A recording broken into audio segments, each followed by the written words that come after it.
church benches and into the trenches. Let's make a righteous ruckus. Welcome to this week's episode. I always say welcome back, which hopefully you are coming back for more than one episode, but welcome to this week's episode of the Righteous Ruckus podcast. And I'm, again, your host, Riley Lope.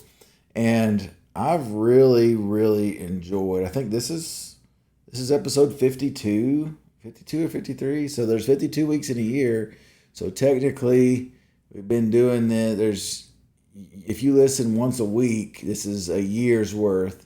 Even though we did, take a couple breaks here and there, only like 2 breaks maybe that we skipped a week. But for the most part, this is like a year's worth culmination of weekly episodes. So pat yourself on the back if you've been with me the whole way, and if not, you can always go back and listen to the rest of them. And really, the biggest thing that anybody can do to help this podcast, I believe, is share it with somebody you know, share it with somebody you don't know, share it with somebody you love, share it with somebody you hate. But the more it gets out, the better it is and I know I've done podcasts on this topic where I know that some have been shadow banned or throttled or whatever the technical term is for it. I know that. I've got warnings from Facebook and stuff, but that's what happens these days when the truth is spoken. So anyway, I want to talk this week about miracles, right? And miracles are so cool. Everybody loves miracles. The term miracle kind of gets overused these days. That was a miraculous play and all that. But I want to talk to you. I'm going to define miracle, and then I'm going to give you some anecdotal evidence from my own life for miracles. And I'd be curious to know what miracles you have in your own. You can email me, or you could comment if you're watching this on YouTube or Rumble or something. You could comment on what miracles you've had happen in your life. Or if you even think that the stuff that I'm saying is a miracle.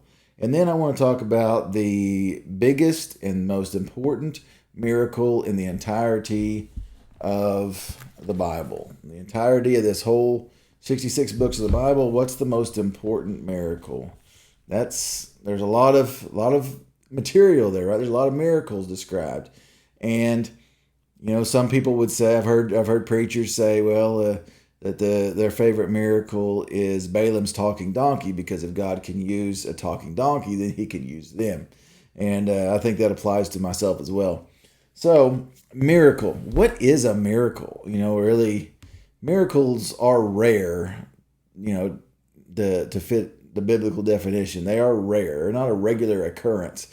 It's easy to say, oh, well, every day I get up and I see the sunrise, and that's just a miracle right there. And yes, it can be taken that way. Yes, it can be applied to that, but it's kind of saturates and dilutes the term miracle, at least in that sense. So let's look at miracle. This is Webster's dictionary. Miracle is a noun. So this is the first definition is an extraordinary event manifesting divine intervention in human affairs. So something that defies natural explanation, right? Can only be from God. A divine explanation is the only explanation. Number 2, which is the most commonly used, an extremely outstanding or unusual event, thing, or accomplishment. Oh, that's a miracle that happened. Oh, they pulled off the win. It's a miracle. That guy sunk that 30-foot putt. It's a miracle, right? They say that all the time. We see that. And like I said, it minimizes and marginalizes the real miracles that do happen. Does God intervene in his creation? Yes, I believe so. The Bible says he does.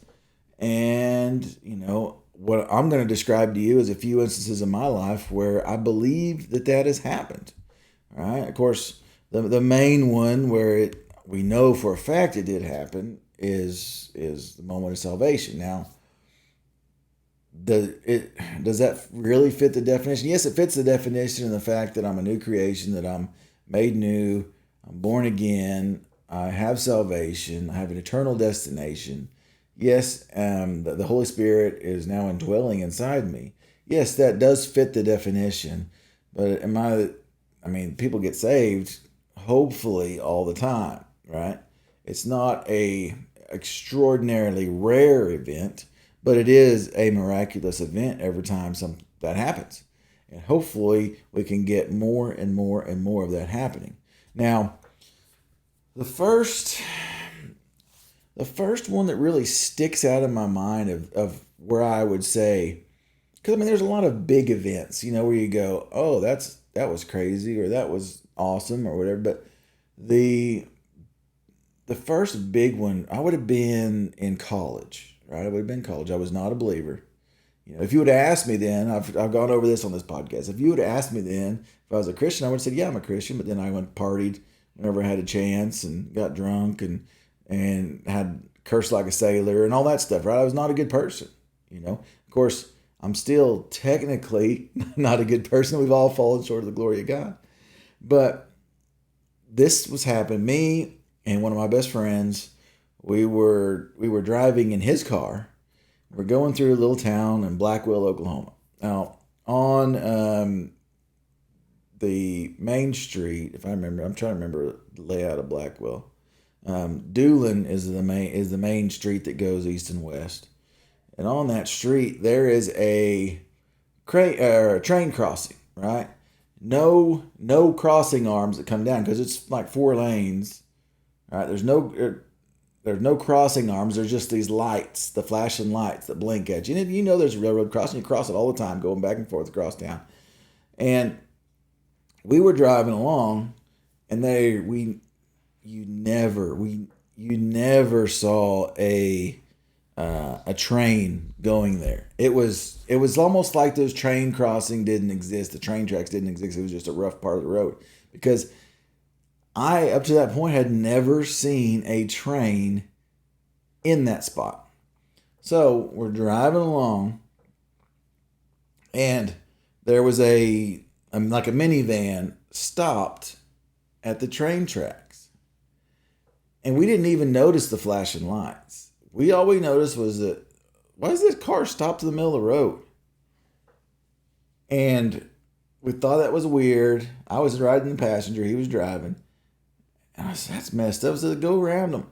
And so we got in the other lane and went around them. And as soon, it was like, what are they stopped for? We both looked back. He looked in his rear view. I turned around and looked. The spot that we had just crossed, just crossed like that. As soon as we looked back.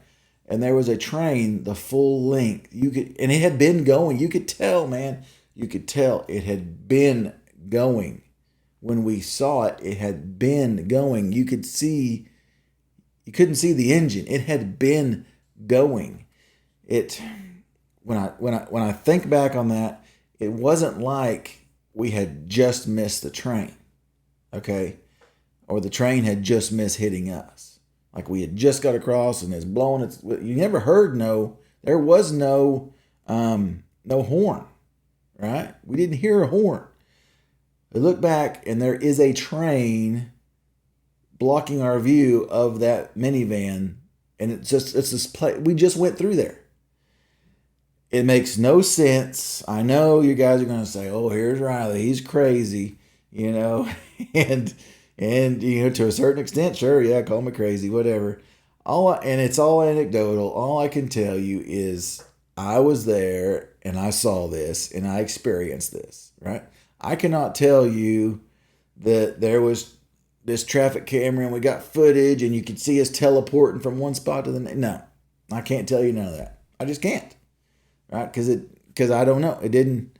That's not something that happened. So, but I do know what happened is, looking back on it, there's absolutely no way that we should have been able to drive through there and not either run into the side of a train or have the train smack us. It defies logic. And I know it defies logic, which makes it fit that definition of an extraordinary event manifesting divine intervention in human affairs. Now, my friend was a believer at the time, which makes me wonder, is it, maybe that was his protection or whatever you want to call it, God's favor that was shielding him, and I just happened to be a bystander. Could be, maybe, I don't know. I really don't know. But this next one will make you wonder also, because this takes away that factor. Okay, this takes away that factor. Now, this next one, I was saved. So maybe that's, Now, I'm kind of going through some of these right here on the spot, right? So the next one, it's I was going hunting early in the morning, right? Deer hunting. And so it was up before the sunrise, and I'm driving along. I'm driving a pickup, and I've got a trailer on, and I've got my four-wheeler loaded up in this trailer, okay? And I'm driving along going out to where I went hunting at the time. I'm driving along, and I'm just cruising. And it's early in the morning. We're talking 4:30 in the morning, right? And I'm coming up on this intersection. I'm tired. I'm sleepy. I'm not going to lie. And I'm coming up off this intersection. Crazy that both of these happen in a vehicle. I'm coming up on this intersection. It's a bad intersection, right?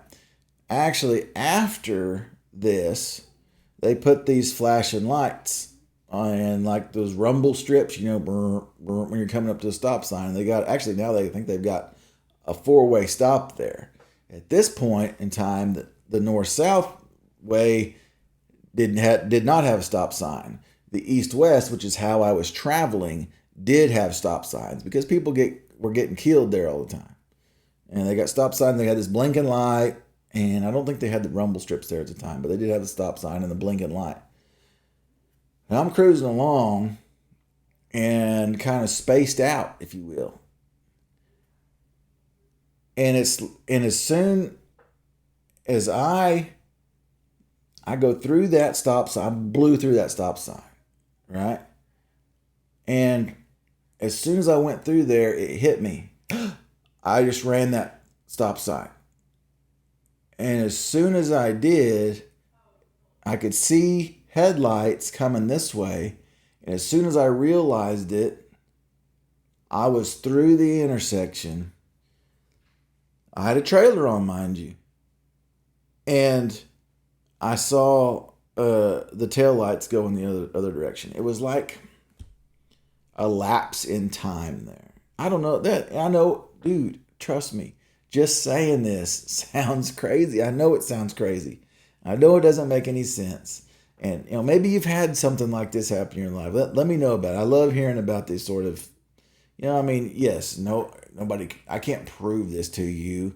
I don't have any empirical evidence to say, oh, look, this really did happen. All I can tell you is what I experienced. And believe me or don't believe me, it's not going to make it, whether you believe me or don't believe me, it doesn't impact what I experienced, right? And what I know that I saw and everything. But so headlights coming, I realize I'm going, I ran that stop sign, and I see headlights coming out of the corner of my eye. Next thing, I'm past the intersection, and I see taillights going. Headlights coming.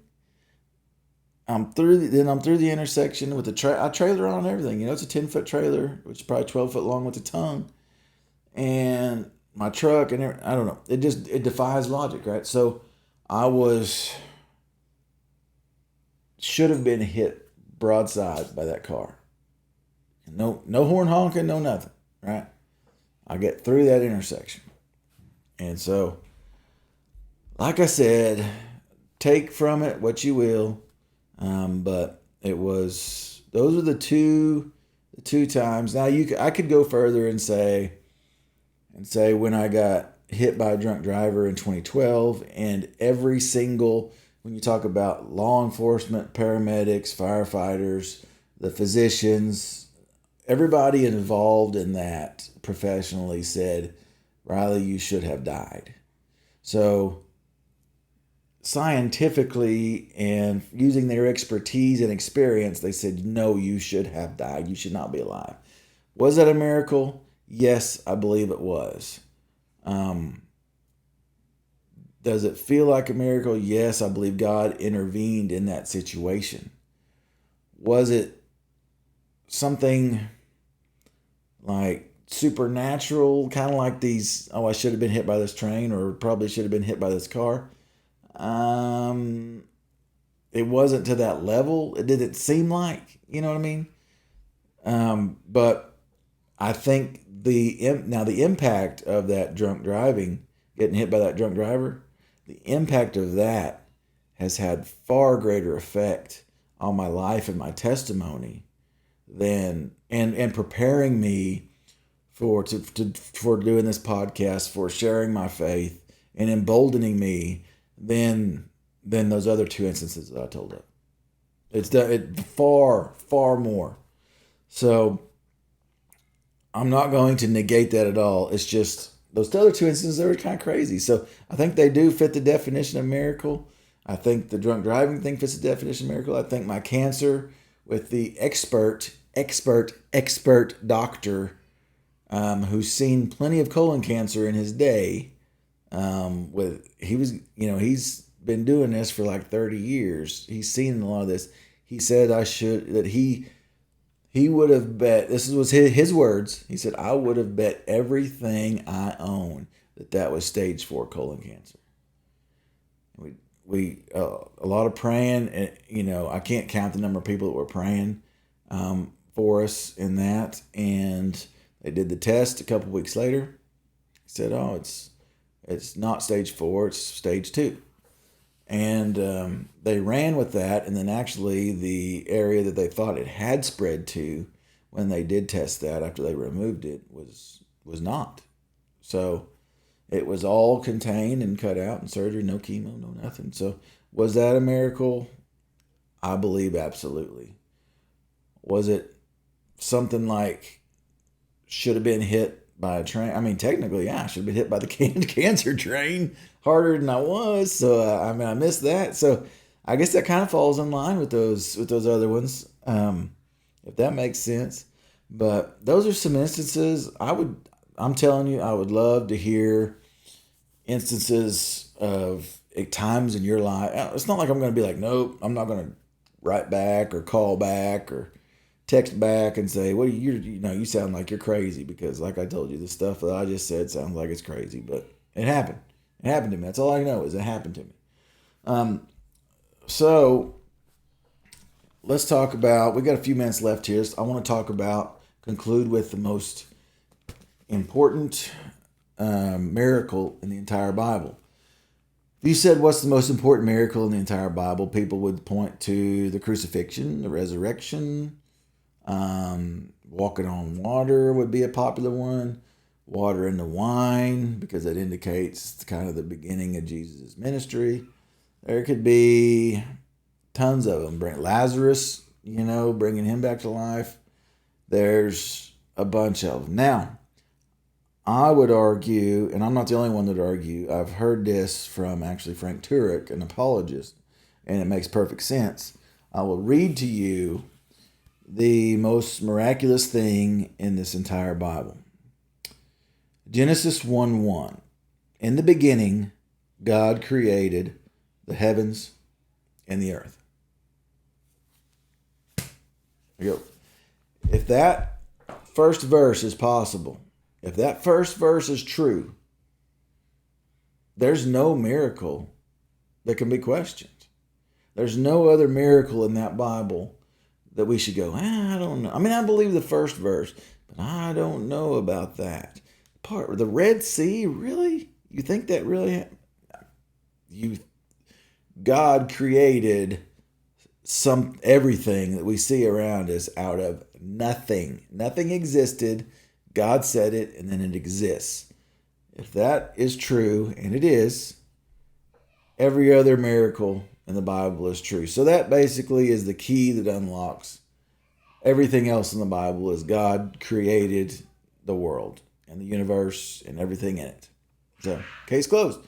All right, so I would be interested, like I said, I want to hear from you on miracles and what you even think of mine. If you say, hey, Riley, you're nuts. Yeah, I mean, my wife would probably agree with you, but I want to hear from you. And what we need to do is share our testimony, share our miracles. You don't have to share like the crazy miracles.